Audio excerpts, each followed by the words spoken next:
에 나오는 이 기드온입니다. 이 기드온에게 천사가 나타나서 여호와의 사자가 나타나서 큰 용사여 말합니다. 큰 용사여.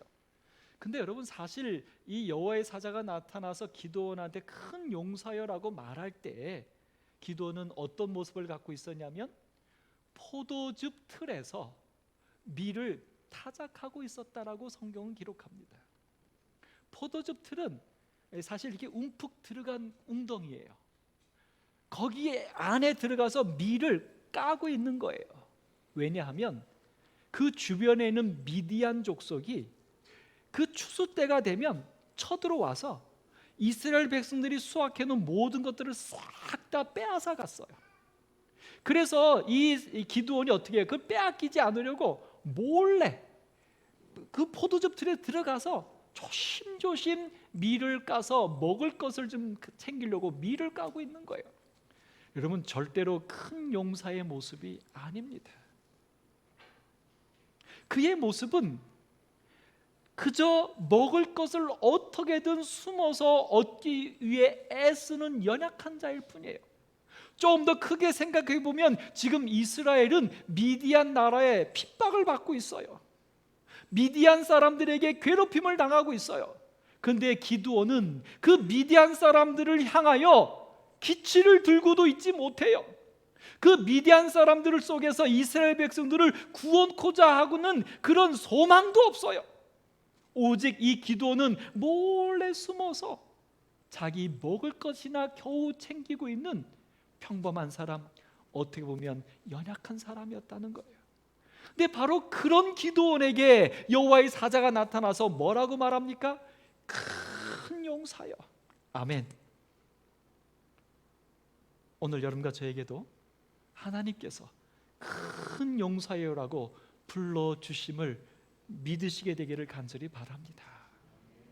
이 아멘 소리가 작은 거는 아무리 그래도 나는 큰 용사가 아니라서 그러신 겁니까? 자, 그런데 여러분 이렇게 되면 당연히 기드온은 뭐라고 해야 됩니까? 그 여호와의 사자한테 둘 중에 하나죠. 당신이 누굽니까? 라고 묻든지, 아니면 내가 왜 큰 용사입니까? 사람 잘못 봤습니다. 나를 지금 비겁하다고 놀리는 겁니까? 뭐 이렇게 묻든지, 아니면 내가 왜 큰 용사입니까? 라고 질문해야 되지 않겠습니까? 근데 이 기드온은 오늘 이 여호와의 사자에게 이렇게 질문합니다. 오 나의 주여, 주여, 여호와께서 우리와 함께 하신다면, 오늘 여기 큰 용사여라고 말하면서 하나님이 너와 함께 있다라고 말했어요. 그것에 대해서 기도는 말해요. 만약 당신의 말처럼 여호와가 우리와 함께 하시고 계시다면 어떻게 우리에게 이런 일이 일어날 수 있느냐? 어떻게 이스라엘이 미디안의 핍박을 받아서 먹을 것조차도 다 빼앗기고 먹기 위해서 숨어서 비겁하게 이렇게 살아야 하느냐? 그러면서 이렇게 말해요. 조상들이 일찍이 우리에게 이르기를 여호와께서 우리를 애굽에서 올라오게 하신 것이 아니냐? 그 애굽에서 올라오게 할 때 있었던 그 이적들은 지금 어디 있느냐? 왜 우리에게 이런 일이 일어나서 우리가 이렇게 핍박당하면서 이렇게 연명하고 있느냐? 과연 하나님이 정말 나와 함께 하신 거냐? 오히려 반문합니다. 사랑하는 성도 여러분, 오늘 여러분과 저의 삶에 하나님이 함께 하십니까? 아니면 기드온처럼 우리가 때로는 반문해야 될 것들이 있으십니까? 오늘 사실 우리는 이 사사기 6장 1절 2절, 이 지금 여호와의 사자가 나타났던 이 장면의 배경이 되는 1절 2절에 보면 이렇게 말해요. 이스라엘 자손이 또 여호와의 목전에 악을 행하였으므로 여호와께서 7년 동안 그들을 미디안의 손에 넘겨 주었다.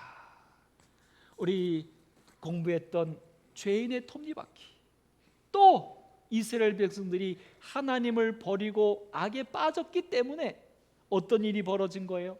7년 동안 미디안의 핍박을 받고 있는 거예요.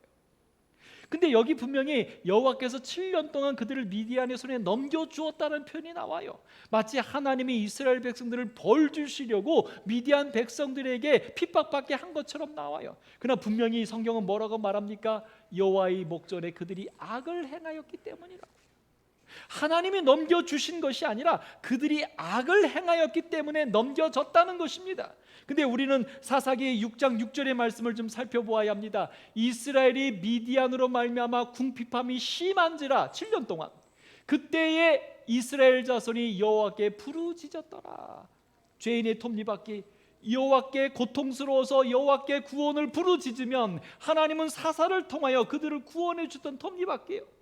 결국 무슨 얘기냐면 여기 그들이 왜 미디안에게 7년 동안 괴롭힘을 당하냐면 그들이 여호와 앞에 악을 행하였기 때문이에요. 어떤 악을 행하였냐면 그들이 여호와를 부르짖어요. 언제요? 궁핍한 다음에요. 그러니까 7년 동안 핍박을 받은 다음에야 누구를 찾는 것입니까? 그때서야 하나님을 찾는 거예요. 그러므로 그들이 하나님 앞에 행한 악은 무엇입니까? 하나님을 찾지 않은 것입니다.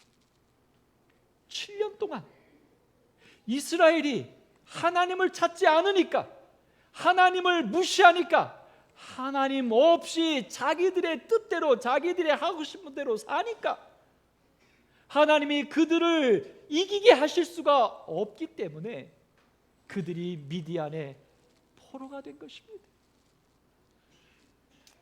오늘 여러분과 저의 삶에 우리는 악을 행함으로 우리의 삶에 고통이 임하지 않게 되기를 간절히 소망합니다. 오늘 분명히 하나님은 말씀하셨어요. 우리를 버리시는 하나님이 아니라 오직 우리가 하나님을 버려서 우리의 왕이 되지 못하게 한 것뿐이라고요. 여러분, 힘드십니까? 고통스럽습니까?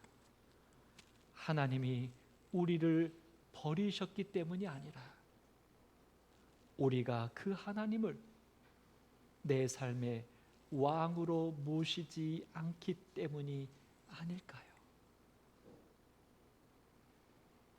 그러므로 여러분, 힘들고 어려울 때일수록 여호와를 부르짖게 되기를 간절히 바랍니다. 7년 동안 기다리지 마세요. 1년 동안 머뭇거리지 마세요. 이것만 지나가리라 기대하지 마세요.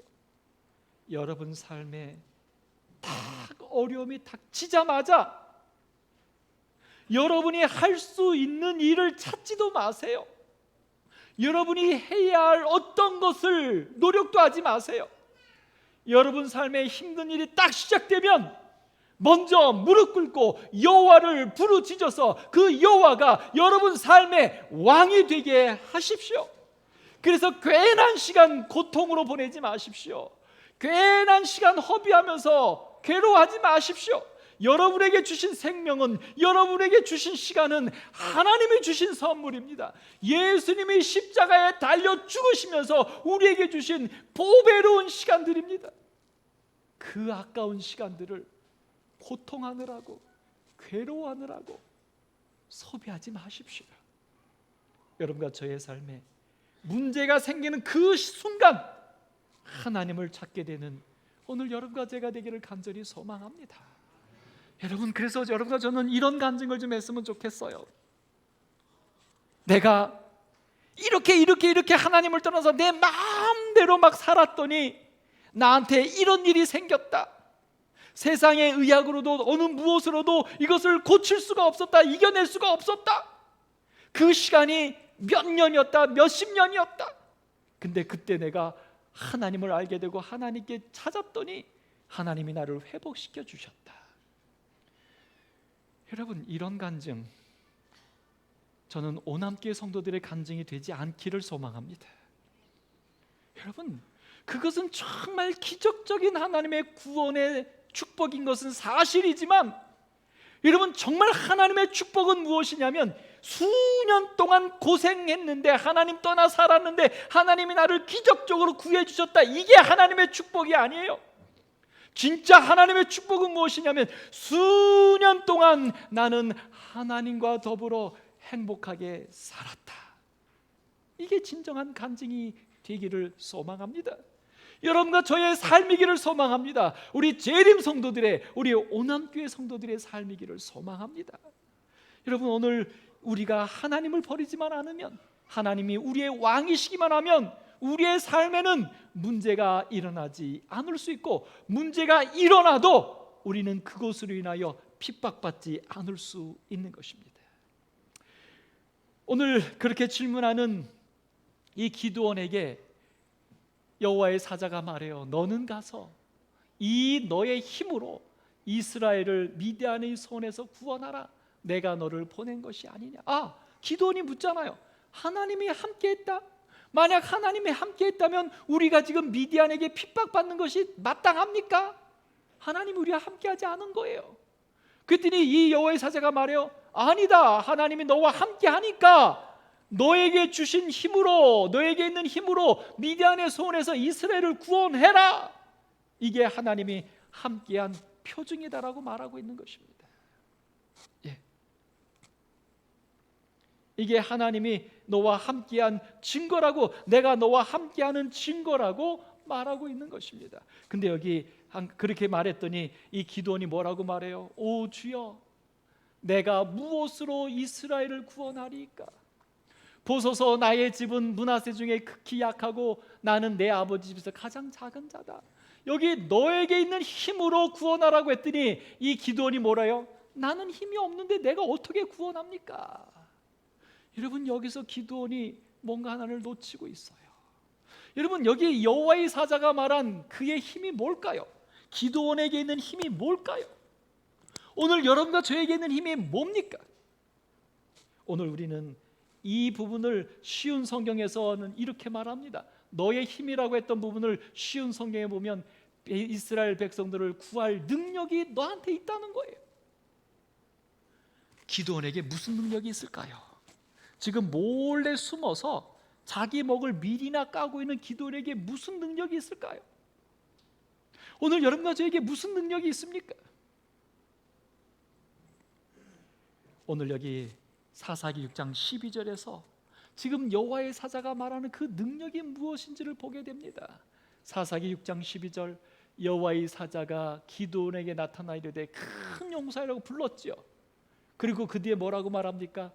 여호와께서 너와 함께 계시도다. 여호와께서 너와 함께 계시도다. 그리고 말해요. 이 너의 힘으로. 그러니까 기드온에게 있는 어떤 개인적인 능력이 아니에요. 기드온이 갖고 있었던 어떤 힘이 아니에요. 지금 기드온을 찾아오신 그 여호와, 그 기드온의 여호와를 만날 만한 그 기드온의 믿음, 기드온과 함께 하시는 하나님, 그 하나님이 기드온의 힘이에요. 사실 여러분 아까 봤잖아요. 하나님이 큰 용사요 라고 불렀더니 기드온이 뭐라고 말해요? 내가 너희와 함께 했다고 말하니까 기드온이 뭐라고 질문합니까? 내가 무슨 큰 용사입니까? 내게 무슨 힘이 있습니까? 묻지 않았어요. 기드온이 무엇을 물었습니까? 하나님이 이스라엘과 함께 한 것이 무엇입니까? 결국 기드온은 무엇을 찾고 있었어요? 큰 용사가 되기를 꿈꾼 사람이 아니라, 큰 능력을 갖고 싶어 했던 사람이 아니라, 기드온은 자기 자신에게 물론이고 이스라엘에 누가 계시기를 소망했던 사람입니까? 하나님이 함께 계시기를 소망했던 사람이에요. 하나님이 함께 계시면 우리가 미디안에게 핍박받지 않겠다고 하는 믿음이 있었던 사람이에요. 하나님이 함께만 계시면 출애굽할 때의 기적을 통하여 이스라엘을 가나안까지 오게 하셨던, 승리하게 하셨던 그 하나님이 함께 하시면 우리가 약할지라도 미디안에게서 우리는 구원받을 수 있다는 믿음을 갖고 있었던 사람이 기드온이에요.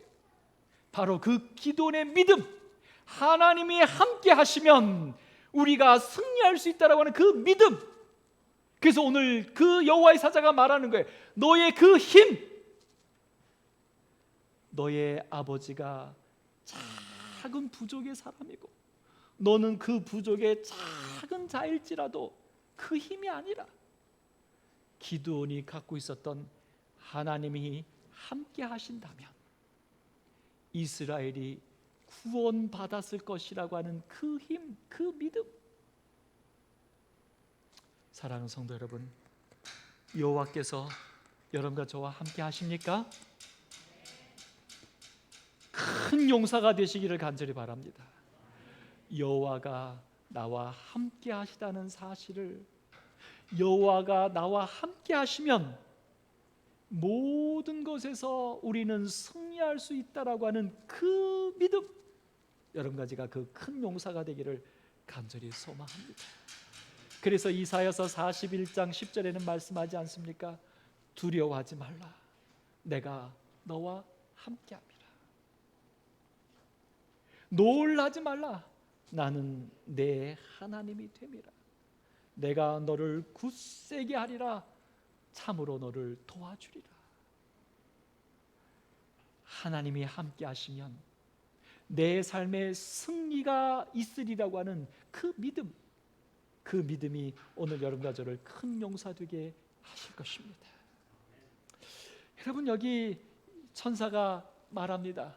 내가 반드시 너와 함께 하리니. 이제 이때의 기드온이 이렇게 간구합니다. 만일 내가 주께 은혜를 얻어 싸우면 나와 말씀하신 이가 주 되시는 표징을 내게 보이소서. 그 여호와의 사자가 계속해서 하나님이 너와 함께 했다고 얘기하니까 기드온이 거기서 멈추는 게 아니라 뭐라고 말해요? 지금 나한테 말하는 당신이 정말 주님이신 것을, 여호와의 사자인 것을 내가 믿을 수 있도록 표징을 달라고 말합니다. 사랑하는 성도 여러분, 오늘 여러분과 제가 예수의 재림을 앞둔 이 시대를 살면서 우리가 정말 기도하고 얻어야 될 게 바로 이 기드온의 모습이라고 확신합니다. 여러분과 저는 능력을 얻거나 재물을 얻거나 건강을 얻거나 아니에요. 그런 것으로는 이 마지막 시대에 우리를 지켜낼 수가 없습니다. 재물이 아무리 많아도 감염병에 걸리면 아무것도 아닙니다. 우리가 아주 건강해도 여러분, 이 기드온처럼 먹을 것을 임의대로 마음대로 먹을 수 없다면 우리의 건강이 무슨 소용입니까?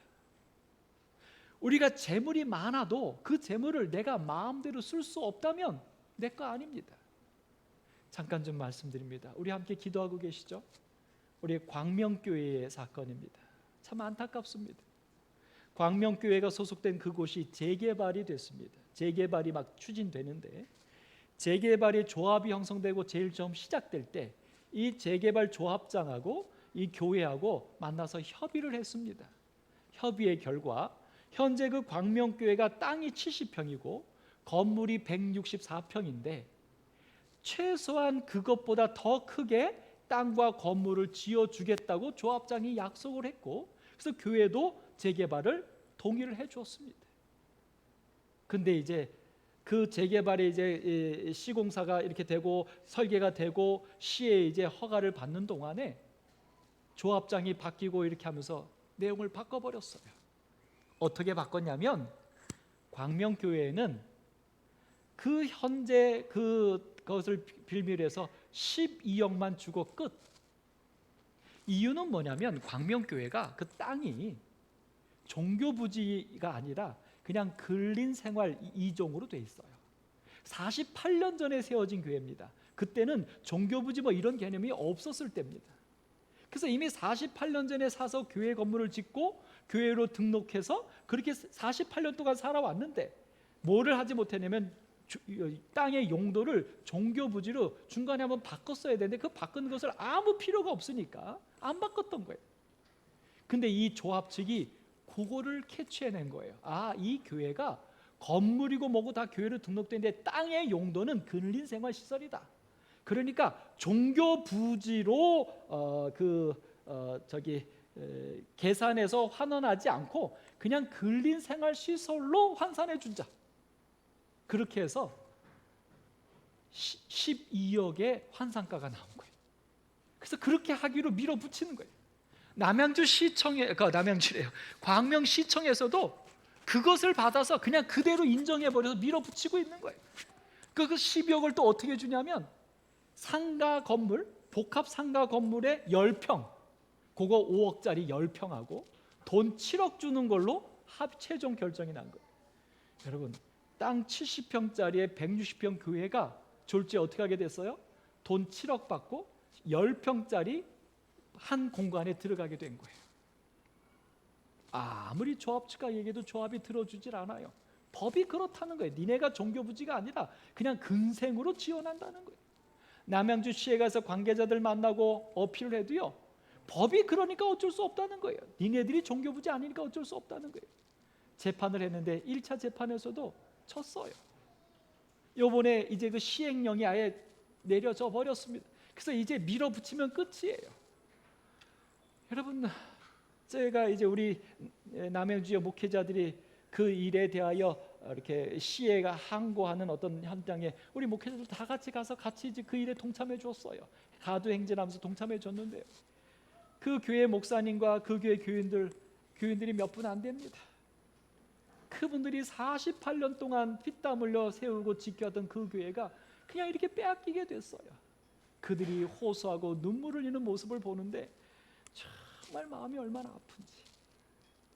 근데 여러분, 한편으로는요, 사실 법적으로는 재판에 졌어요.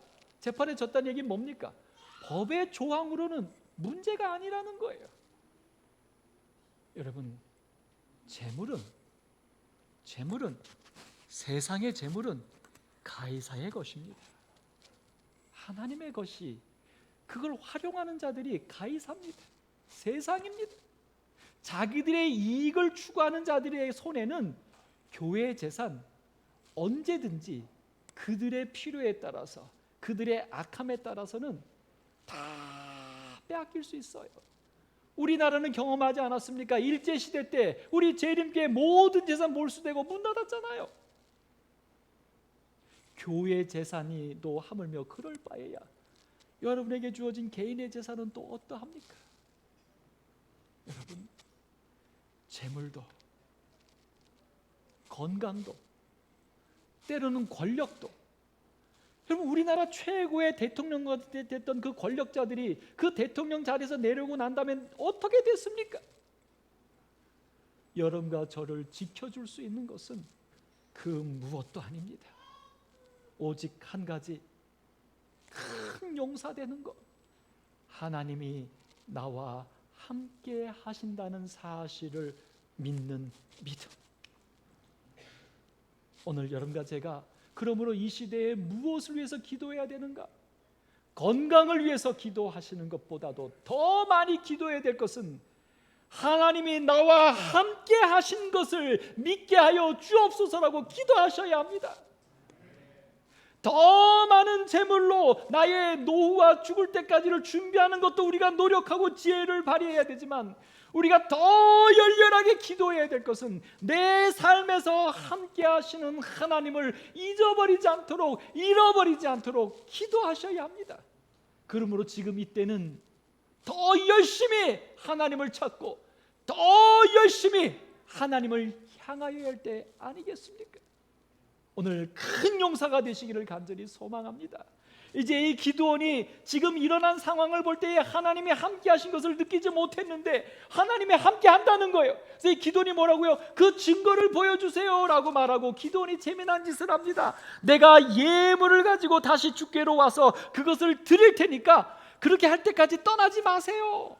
그리고 기드온이 막 달려갑니다. 달려가서 포도즙하고 고기를 막 준비해서 와요. 근데 이렇게 말하는 기드온에게 이 여호와의 사자가 정말 감동적인 얘기를 합니다. 이렇게 말해요. 내가 너 기드온 돌아올 때까지 머무르리라. 여러분 아멘이 별로 안 나오시네요. 저 이 말씀 준비하면서 이 부분에서요 여러 시간 멈췄습니다. 여러 시간 이 말씀을 읽고 또 읽으면서 얼마나 행복하고 감사했는지.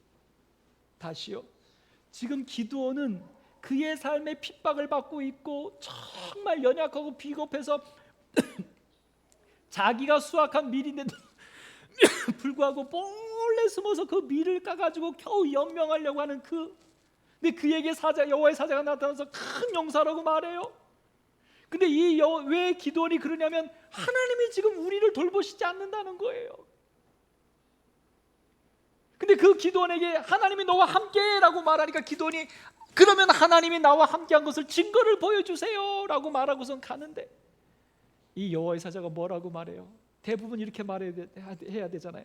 믿음이 없는 자여, 왜 의심하였느냐? 왜 믿지 못하느냐? 이게 일반적일 텐데, 오늘 여기 나오는 여호와의 사자가 뭐라고 말해요? 내가 너 돌아올 때까지 머무르리라. 아멘. 너가 하나님이 너와 함께 하신 것을 확실하게 믿을 수 있을 때까지 내가 기다리리라, 머무르리라. 탕자의 비유에 그 아버지가 떠올랐습니다. 그 아버지가 아들이 떠나간 다음에 상거가 뭔지라도 그 동구 밖에 나와서 아들이 돌아올 때까지 기다리잖아요. 돌아오기까지 기다리잖아요.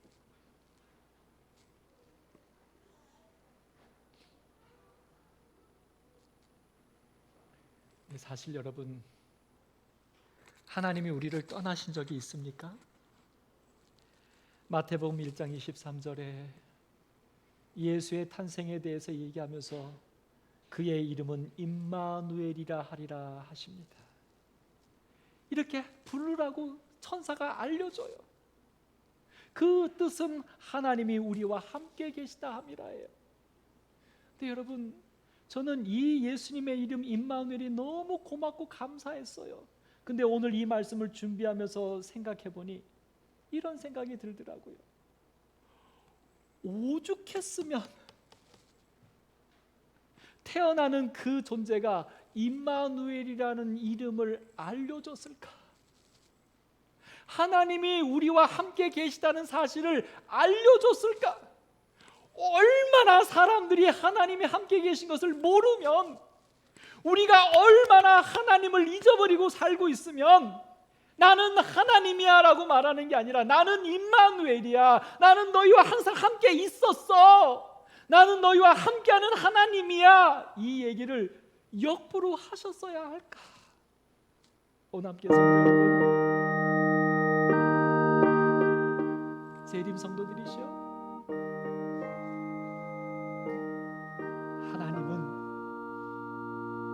임마누엘이라고 이름 붙여져서가 아닙니다. 그분은 창조 이후로 지금까지 단 한순간도 우리를 떠나신 적이 없어요. 우리가 그 하나님을 떠났으니까 그 하나님은 기다리셔요. 우리가 돌아올 때까지, 우리가 그 하나님을 확실히 인정할 때까지. 그 하나님이 이제 우리에게 더 이상 임마누엘이라 이름 지어지지 않아도 되는 우리와 함께 하시는 하나님이기를 간절히 소망합니다. 큰 용사,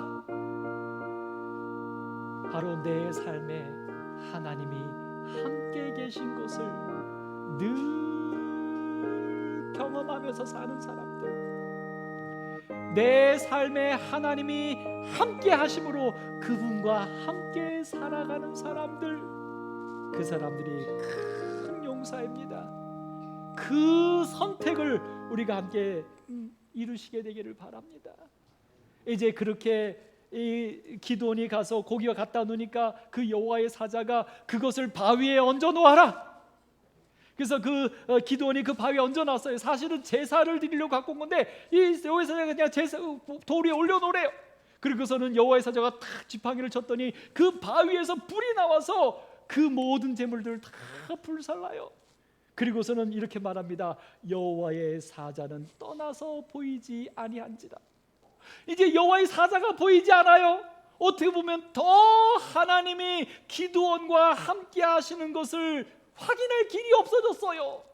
근데 이 사건이 있은 다음에 여호수아 기드온이 이렇게 고백합니다. 주 여호와여, 내가 여호와의 사자를 대면하여 보았나이다.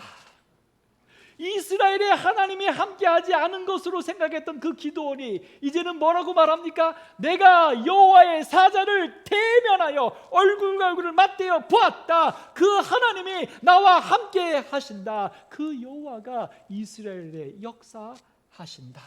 아멘. 이제 이후로 하나님이 이 기드온에게 꿈에 나타나서 바알 아세라 목상을 때려 부수라고 말해요. 그래서 이 기드온이 사실은 겁이 아직도 나서 몰래 사람들이 없을 때 가갖고 그 아세라 목상을 찍어버려요. 그래서 사람들이 이 기드온의 이름을 여룻바알이라고 불렀어요. 바알을 찍었다 이거예요. 그래서 이 찍은 바알의 상을 갖고 하나님 앞에 제물로 드렸어요. 그걸 불쏘시기로 했어. 그 다음에 이제 그럼에도 불구하고 미디안이 이제 미디안만이 아니라 다른 민족들과 합세해서 이스라엘을 쳐들어왔어요. 여러분, 이 기드온은 밀을 먹으려고 포도주 틀에 몰래 들어서 까던 그런 비겁한 자, 연약한 자였어요. 근데 미디안이 혼자가 아니라 다른 민족과 함께 대군이 쳐들어왔을 때 기드온은 어떻게 해야 될까요? 도망가 숨어야 되지 않겠어요? 근데 그 쳐들어왔을 때 기드온이 뭐라고 말했냐면 나팔을 불었어요. 숨는 게 아니라 나팔을 불었어요. 기드온이 나팔을 불었더니 이스라엘 민족들이 일어나서 기드온 앞에 몰려들었어요. 그들과 싸우려고. 기드온이 큰 용사가 되었습니다. 하나님이 함께 하신 것을 확신했을 때 이제 이 기드온이 전쟁에 나가기 전에 기드온이 하나님께 기도합니다. 하나님이여, 당신이 나를 통하여 이스라엘을 구원하시려고 한다면, 이스라엘을 구원하실 줄을 내가 알게 한다면 나에게 표징을 주소서. 그게 염소털이에요. 사랑하는 성도 여러분, 오늘 여러분과 제가 아름다운 삶, 승리하는 삶을 꿈꾸시지 않습니까? 그렇다면 오늘 기드온처럼 믿음의 선택을 하시게 되기를 간절히 바랍니다. 하나님이 나와 함께 하신 것을 선택하십시오. 하나님이 나와 함께 하신지를 늘 물으십시오. 그리고 하나님이 나와 함께 하신 것을 늘 찾으십시오. 그리고 하나님이 나와 함께 하시도록 간구하십시오. 여러분, 에스키모인들이 있습니다. 저 극지방에 사는 에스키모인들은 늑대 사냥을 해서 가끔 그 고기를 먹는답니다. 근데 늑대를 어떻게 사냥하느냐? 뭐 우리를 놓거나 뭐 이거 아니에요. 이렇게 한답니다. 칼에다가 다른 동물의 피를 묻힌대요. 그러면 이제 추우니까 그게 얼겠죠. 그렇게 묻힌 칼을 그 늑대들이 다니는 곳에 딱 꼽아 놓는데요. 그러면 이 늑대들이 무슨 냄새를 맡고요? 피 냄새를 맡고 그 칼로 온다는 거예요. 근데 이제 이게 밖에 있으니까 이게 피 냄새 나지만 얼잖아요. 그럼 이 늑대가 와서 그 피를 갖다가 혀로 핥는데요. 혀로 그걸 핥으면 이게 녹으면서 그 피 맛이 들어가잖아요. 근데 이제 이게 추우니까 또 얼음을 핥으니까 이 늑대의 혀가 어떻게 될까요? 같이 어는 거예요. 감각을 잃어버려요. 그러면서 어떻게 해요? 칼을 핥다가 보니까 자기의 입, 혀도 칼에 베인다는 거죠. 그럼 칼에 베이면 뭐가 나올까요? 피가 나오죠. 그래서 이 늑대가요, 계속 피 맛을 보면서 계속 먹는데요. 그러다가 어떻게 돼요? 과다출혈로 죽는데요. 그러면 에스키모가 가서 어떻게 해요? 그 늑대 그냥 툭 집어서 온대요. 이게 에스키모인들이 늑대를 잡는 비결이라고요.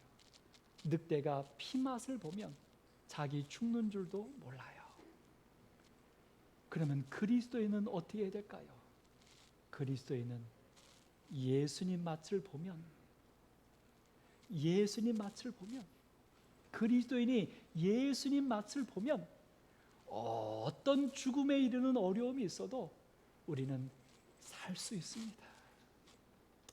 오늘 에베소서 5장 10절에 우리에게 제안합니다. 주를 기쁘시게 할 것이 무엇인가 시험하여 보라. 오늘 여러분과 저의 삶이 되기를 바랍니다. 우리의 큰 용사의 믿음이 되기를 바랍니다. 우리의 매일의 삶에서 하나님을 찾는 여러분과 제가 되기를 바라면서 말씀을 마치겠습니다. 함께 일어나서 찬양하겠습니다.